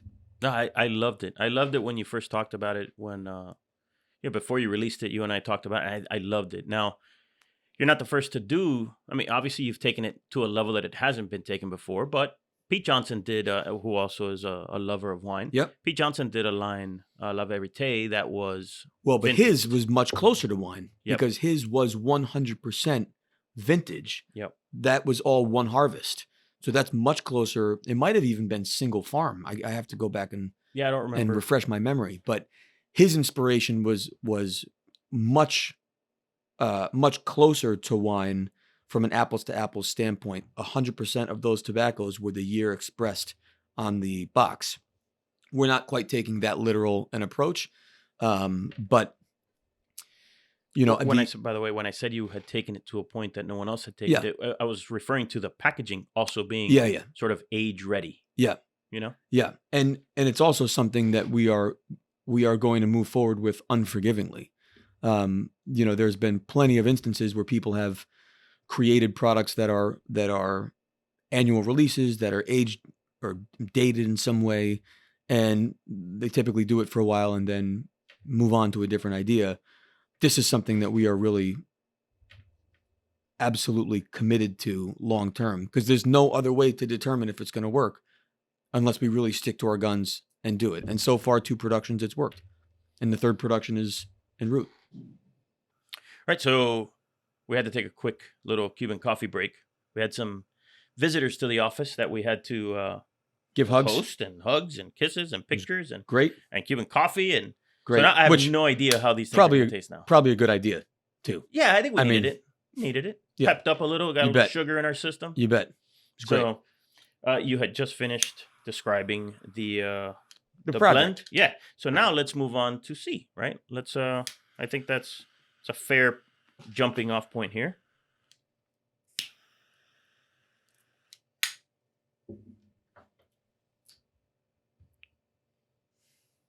I'm excited about C, but I already tasted it, obviously. Yeah. Because I didn't follow directions. But I keep looking this way because I'm used to sitting there, and I'm always looking to the right for the camera. So I keep looking over at this thing here. It's like, yeah, what do you think about that? This guy can't follow directions. News at 11. Not like that. This is in my wheelhouse. I mean, yeah, this is a bad man right here. This has a mouthfeel like rum. That syrupy viscosity. A lot of rum drinkers graduate over to bourbons and vice versa. Like a bourbon drinker can appreciate a rum, especially the right rum. Correct. Yeah. Bermudez, Barceló, Brugal, El Dorado. We're big fans of Zafra here. Have you ever had that? Zafra? I like Zafra, but to me that starts pushing in the sweeter correct, but it rides that line. That's the idea of that rum, is to ride that line, not to go over into same with Diplomatico. Diplomatico, I think on the right. You think that's over? Well, no, it crosses over into, hey, we're gonna be sweet. You think so? More than Zafra? I do. Huh. We can do it. We can taste it right now. Well, No that more might have work to will be get done today. that might have to be a sidebar. No, but this is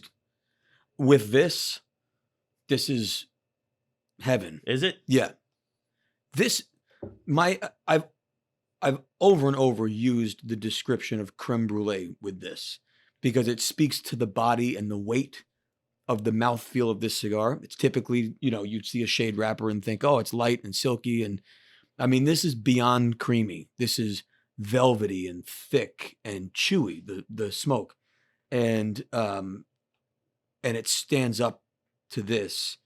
But the mouthfeel of this being as silky and syrupy as it is. It's like a full mouthfeel, right?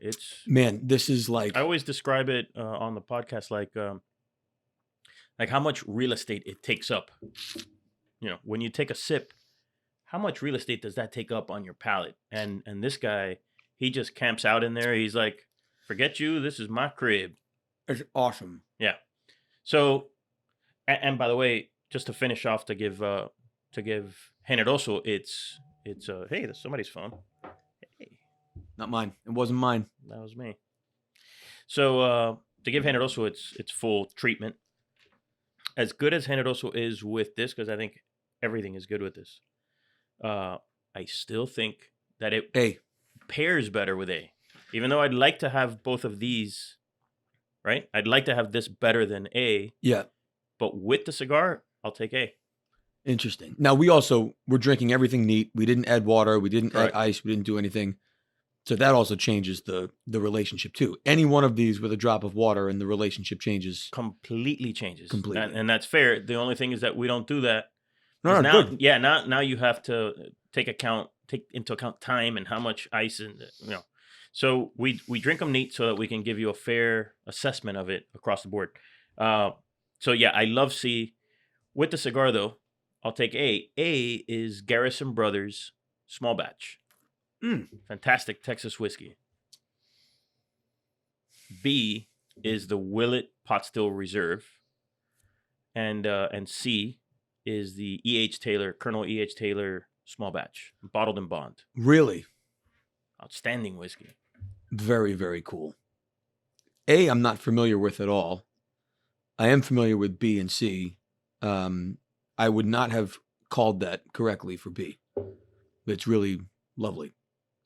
Yeah, but strangely, B is the lightest of the three, even though A has less alcohol. So, but the lowest alcohol, A, is 47%.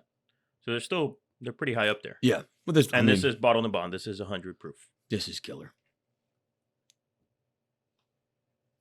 So one of the things on the show, Jimmy has a massive man crush on you.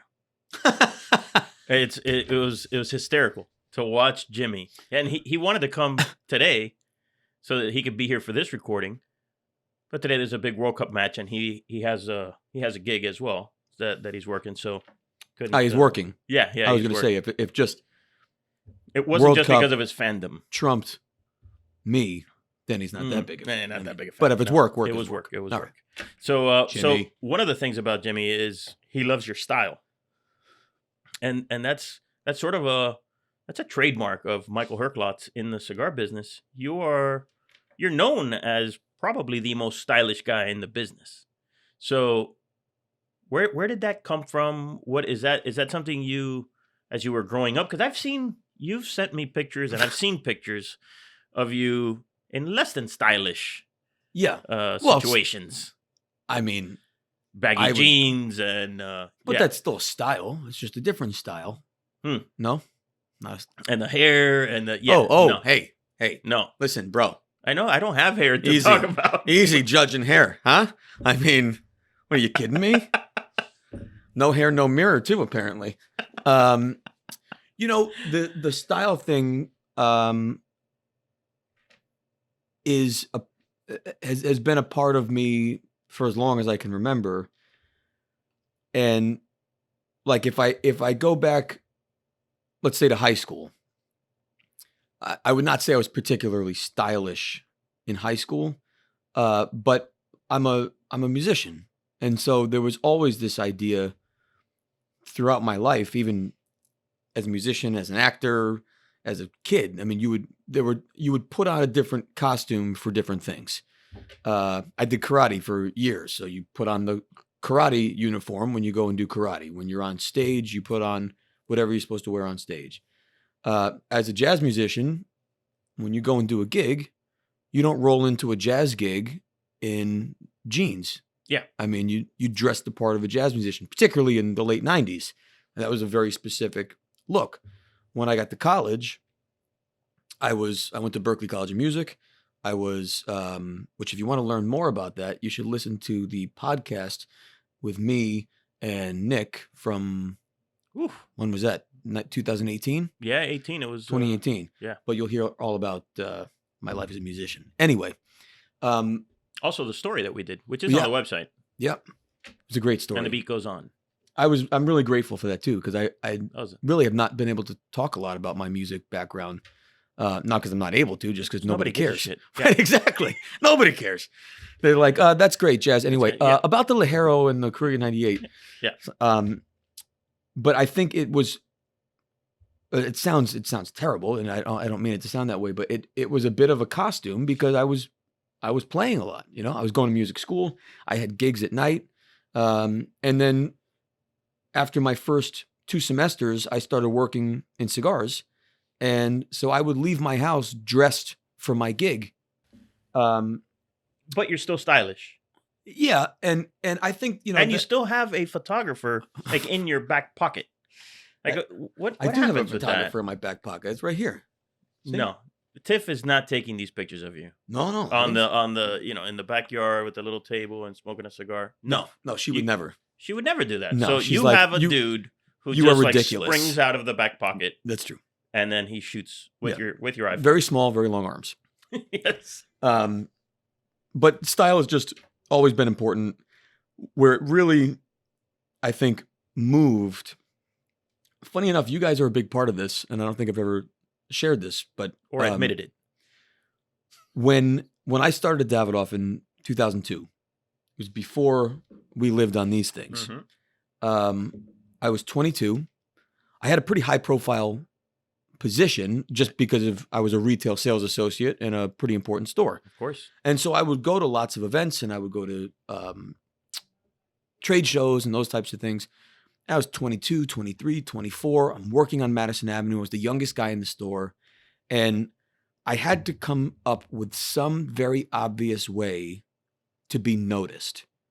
And it sounds tremendously vain, but it was very deliberate.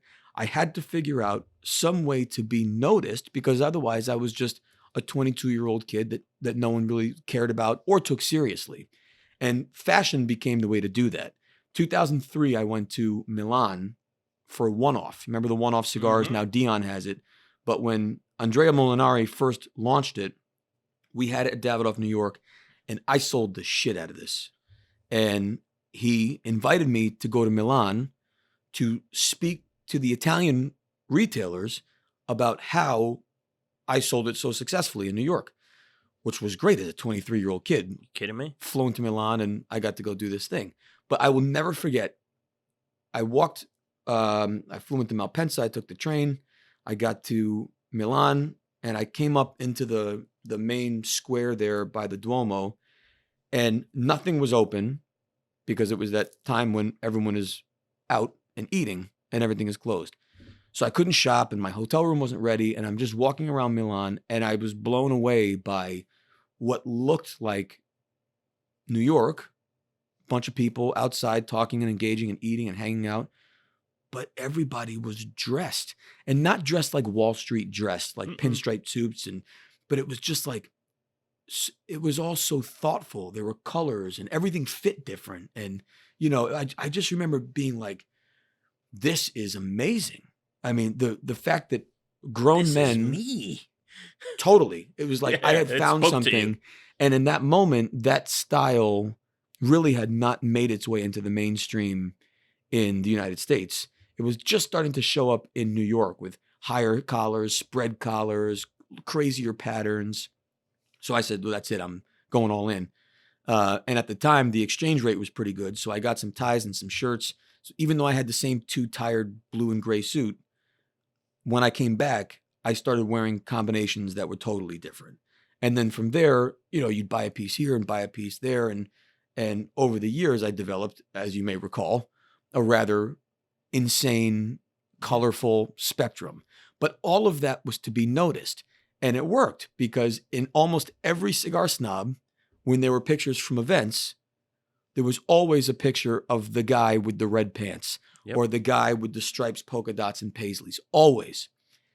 But what I realized, fast forward when I got to Nat Sherman, was for 10 years, I was noticed, but I wasn't known. And anyone from a distance could be like, oh yeah, see that guy, he always wears red pants. But maybe they knew my name, but they didn't know anything about me because it was almost, it wasn't inviting. Sometimes it made people uncomfortable. So I shared the story on the show about the first time I saw you was at Pro Cigar. And I remember I knew Manolo Quesada and Raquel Empachi, but you were like part of the family. And I remember like, who is this freaking guy? Who's this dude who looks like he's Manolo's son, right? Well, adopted maybe. Yeah. No, I mean, looked like the way that you guys were interacting. Yeah. Well, right? And it was very different than the way he interacted with everybody else. And I noticed it from afar. And I asked Raquel, who's this dude? Yeah. Because he looks like like you guys adopted him or something. And she's like, oh my God, it's Michael. And that's where they introduced us and we've been friends ever since. Yeah. But just my evolution of style. Sorry, to finalize that point, it wasn't approachable. Yeah. When I saw you, I didn't just go, who's this dude? Let me go talk to him. It was, who's this dude? And whoa, yeah. Hey, hang on a second. He is very dressed. Yeah. Let me leave him alone and find out who the hell this guy is. Yeah. So that's to finish your point. It wasn't very approachable. Right. And when I got to Nat Sherman, I realized I had spent all this time creating this persona that was immediately recognizable, but no one got past that to know me. And so at Nat Sherman, within a year, I didn't own a single white shirt. So I went out, I got a navy suit and a white shirt, and I wore it to that trade show the year after I started, 2012 trade show.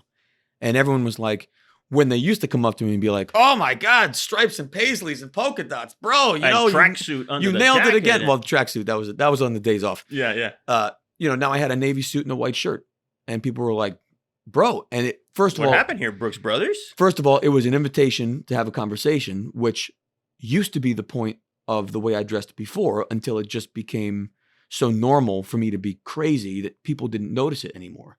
And my effort to be noticed was gone. Yep. By still dressing with clothing that fit and being thoughtful about fit and style and patterns and whatever, but eliminating the flamboyant over the nature top, of it. Yeah. It was still familiar, but people then went a level deeper, and I was able to share my story more and be able to have more conversations. And I was 10 years older. Yeah, of course. What was important at 22 to be noticed, at 32, I needed to be remembered and known. And so style is still very much a part of what I do.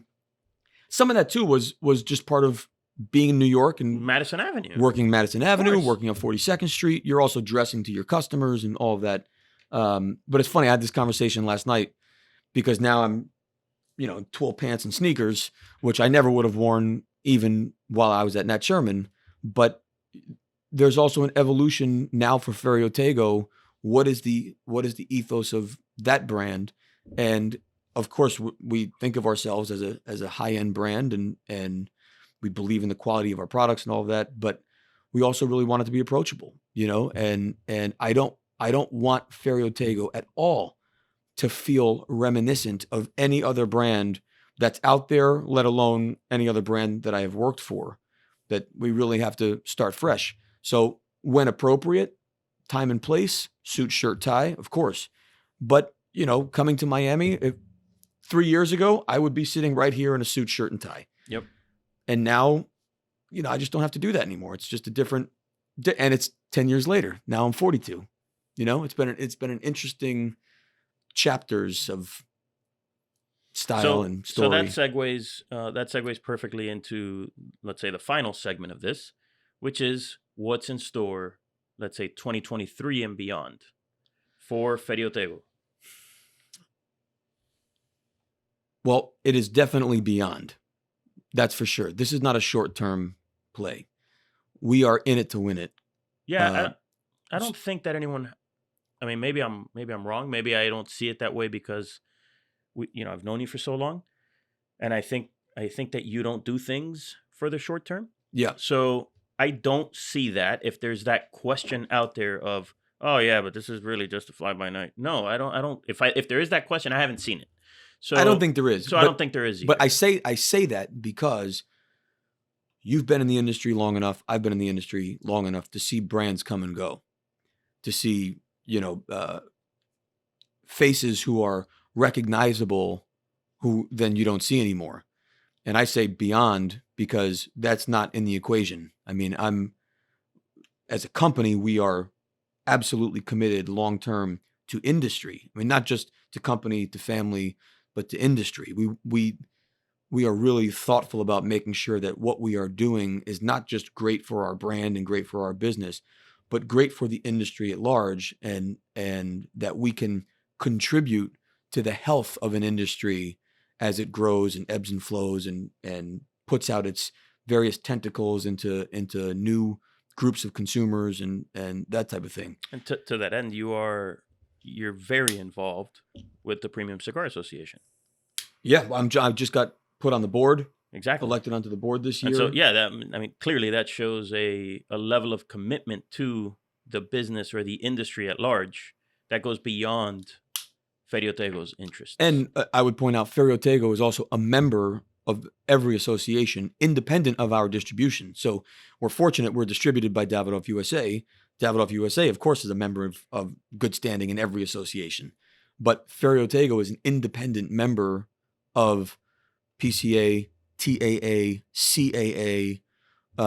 We're members of all of them, independent, because we think that's important. To hammer that home, last year at the PCA trade show, Davidoff did not have a booth presence, and yet you did, even though your brand is distributed by Davidoff. And we were a sponsor. Correct. So is there influence going the other way where Davidoff is now, okay, well, maybe we will come back? Or do you have any? No, I mean, they certainly supported our decision to be there, and they helped provide us resources with people, because obviously they are our fulfillment and distribution. So we had some customer service folks from Davidoff there in the booth helping us to facilitate sales. Okay, so there was support. It wasn't like a rogue thing that you did. Exactly. Yeah. So it was, and that was very clear from the moment we started talking about what a distribution agreement might look like.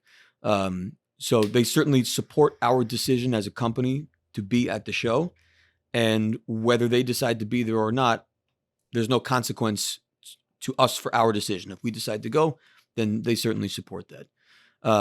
And so if we're looking at 2023 and beyond, let's talk 2023. We'll be at the show, hopefully with some exciting new products, as well as our core portfolio, preserving consistency as we've done. And, looking even beyond 2023, we're exploring some other markets, international markets. We're a unique, again, like how we started this conversation, there's a bit of an identity crisis. Timeless and Metropolitan were really never sold internationally, but they were very New York brands. Very New York. Yeah. But they were certainly, because we were New York, we were enjoyed internationally. And so even though Ferio Tego is a year old, there's international awareness and demand and interest, yeah, for not only Timeless and Metropolitan, but I think because of its inclusion in our portfolio, and we've been very fortunate to get the amount of enthusiasm and press and media that we've gotten, there's a lot of awareness about Ferio Tego. And when we launched, we got a tremendous amount of interest from international markets. So we're starting to do that work now. But the reality is there is no market more important than the United States. And we're only 1 year, which is why I'm back here in Miami 5 months after I was here last time. Yep. Because there's still more doors to go bang on. And for as many retailers as we have that I want to give a hug to and say thank you for the support and ask them how we can support their business. There's just as many stores that are maybe not as convinced yet that Ferio Tego is a right fit for their store. And so we have to go into their stores too and plead our case and explain what makes us different and have them try the product and ask for the opportunity this time. I mean, we are definitely not afraid to ask for the sale and ask for the opportunity. And so this has been a very successful trip, and we'll probably be back again in 6 months. And in the meantime, we'll be all around the country again, banging on doors and giving hugs and saying thank you and then asking for opportunities. And we're totally committed to doing that for as long as it takes to continue to grow. Beautiful. Beautifully said. Thank you again, my friend. Thank you. Thank you always for... Are we going to do ABC again? No, I'm just kidding. Oh, yeah, let's do it. With rum this time. Oh, all right. On a next episode. Yeah. So that's Michael Herklots in a nutshell. Or in a Cigar Snob office. Thank you. Thank you, my friend. Thank you. And can I throw one into the camera here to viewers? I've said this in a few other platforms, but I'd like to say it here. We're a new brand, and even with the historical availability of Timeless and Metropolitan, the reality is Ferio Tego is brand new, and every new brand needs awareness, and we live in a moment in time where this drives awareness, and we consume things every single day. We eat and we drink and we smoke and we get dressed and we drive, but it's rare when we take this out and take a photo and amplify it. And typically the reason we do is because we know that that particular product or that particular brand, when we post it, is going to be met with the reaction that we're looking for, which are the likes and the comments and the backslaps and the Me Too's and yeah, that's awesome. It doesn't take much for a small brand like mine to go from in need of awareness to mainstream. But what it takes today is permission from your community to brag about a brand that you love. And so what I would ask is, if you give a Ferio Tego a try, whether it's Metropolitan, Timeless, or our flagships, would you go one step further and take a photo of it and post it and tag Ferio Tego and share it with your community and amplify the fact that you love the brand? Because when you do, not only are you increasing awareness, but you are giving permission to your crew and your community to brag about that same brand. And that's how we go from Ferio Tego here to Ferio Tego 2023 and beyond. Well done. I love that. Thank you. I love that. Thank you, guys. Thanks for watching. Thanks for enjoying. You can follow Mike. We'll have all the social media things underneath, all the Ferio Tego, all the Mike Herklots. Thank you again, guys, and I'll see you soon. As always, Mike Herklots delivers, right? Sharpest dude. Listen, it's Mike Herklots. He's a badass. I love that dude. Everything about it. Even the sweater comes just so you can see the shirt and everything like that, and the hair. No. Spezzatura. Spezzatura, that's right. Spezzatura. No, he's the best. Thanks to Mike. Thanks to Ferio Tego for hanging out with us. Okay, so we're at I'm about the last quarter, the last third. Yeah, I'm labels off. I'm done so here. Where are we right now? Labels off. Condoms on. We're in South Beach. What? So tell us about the limited edition Timeless. Where are you at with it? Are the flavors ramped up a little bit for you guys? Yeah, they totally cranked up big time right now. Yeah. It started off a lot subtler and soft. So the label's off, gloves are off. Yeah. That's a little surprise that Mike left for us, right? All of a sudden, bam! It's nice. It's nice when it goes up like that, and yeah, it adds it adds some transitions to the cigar. So I think all the flavors have amplified a little bit, So the peppers are a little bit more sharper. They were hidden in the background before, barely perceptible peppers, and now they're like right in your face. Yeah. There's a little bit of earth that wasn't there before. Yeah. It's but again, it's almost like a tale of two cigars. Right now, the second half is a much more intense, gloves off. There's no more nuance. There's no more of that niceties. Now we're in a street fight. Let's go. We're gonna go bare knuckles with this one, which is nice. I think most of Ferio Tego's like product line, you know, they're all on that elegant, smooth, creamy, nice, not like that ass kicker, you know, palate scraper. Yeah. type profile. They all fit this thing. So when this transitions into this like stronger, you know, it gets to a nicer, like more prominent like flavor profile. I think it's nice. It almost feels to me, especially since it's a limited edition, it's an homage to the aficionado, to the person who enjoys the nuances of a good smoke, because then it totally ramps up for you, right? Yeah. It's a reward. Say, hey, you know, we kind of played around a little bit, we danced. Now it's time to seal the deal. It still works great with C, by the way. I had a little bit left and I enjoyed it. When we first started the cigar, The Kernel. I was trying to think of like what's the best like occasion, you know, to smoke this, and I'm like, the first thing that came to mind, it's like, I don't know, it was like Chardonnay, and like after like a fucking pasta with like lobster and like something like that. And I was thinking, man, this would be great after that. And now after it ramps up, it's like now's when you're having your after dinner, like aperitif cocktail. And like now it's like ramping up perfect. Yeah, now it'll play with anything. What do you want to do? Yeah. I'm going to take it down. Yeah, it's good. Let's get the Jaeger bombs. Let's go. Let's go. I love it. Well, listen, it's always a good time. And as always, we end every one of the Cigar Snob Magazine podcasts with what did we learn today? So I'm going to start with you, Mr. Erik. So I learned that Jimmy has a tremendous man crush on Mike Herklots, which started off as disturbing for me. Well, but then you realize it's valid. He...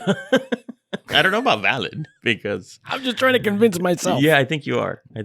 But yeah, no, that's I didn't really... think he was going to overtake George Clooney. Me neither, and yet there it is. With such a height difference. And well, you know, Mike is giving up like a foot to George Clooney, that's maybe okay. more. Listen, at the end of the day, George is getting old. Yeah, George is his time has come. Thanks. Mike is in the sweet spot for you. Mike's right there. Mike's in that area right now. Meanwhile, Herklots is never gonna.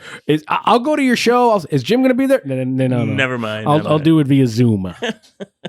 He looks very uncomfortable there in the corner. IOC, what do you got right now? I'm liking the limited 10. The timeless limited so good. 10. I was very impressed by it. You know. Yep. I always like these cigars that over deliver. You know, that look like they're not that they're not gonna deliver when I look at them, but I just feel like they're gonna be softer and smoother, and then they give you more. I always appreciate that. So I think this is what this did. So I like it. What I learned is, first of all, the t-shirt business is booming with the Smoky Treat, where we have established a brand. For sure. We're patenting it right now. And if anybody's got any ideas, let us know. Questions at cigarsnobmag.com. By the way, also, if there's t-shirt ideas at Cigar Snob Mag. T-shirt ideas at Cigar Snob Mag. Also, if bourbon at cigarsnob.com. If you, if there's a cigar that you want us to try because you think, you guys keep tasting, cigars that maybe whatever in your neighborhood that they're not available or whatever, let us know. If there's something that you want us to try, right? We're getting a lot of questions, and that's fantastic, and keep those coming. But also, if there's something you want us to try, let us know. We're your guinea pigs. We're here for you. If there's something you want us to know, want us to smoke, want us to try, a spirit, we'll get total wine on it. Why not? Last show, the gentleman, he mentioned West Tampa Tobacco Company. Right. So maybe we'll do that. We'll do that in an upcoming show. I mean, we have a couple of shows already sort of ordained, but we can yeah, exactly. But we can do something else in the near future. Listen, at the end of the day, this show's about you guys. This show's about making your experience that much better. And we're just, we're merely here for you guys. And so we appreciate it. And hey, and if you like the show, give us 5 stars, write a review, always helps. And make sure to check out the YouTube channel. Yeah. Subscribe. Yeah, definitely. If you're listening to this on audio only, did you know that we already are doing this on video? I know, right? So check that out. You can see what we look like. Well, and maybe then maybe you go back to audio, like. but you can see what we look like. But maybe they want to see what the cigar looks like. Some other thing that that too. One other thing that I want to throw in there is subscribe to our newsletter if you haven't subscribed to it. Mm-hmm. Those YouTube like recommendations that they do there on the algorithms, it doesn't come up for some reason when people are, you can be terrible. the biggest fan, but even though we're the perfect,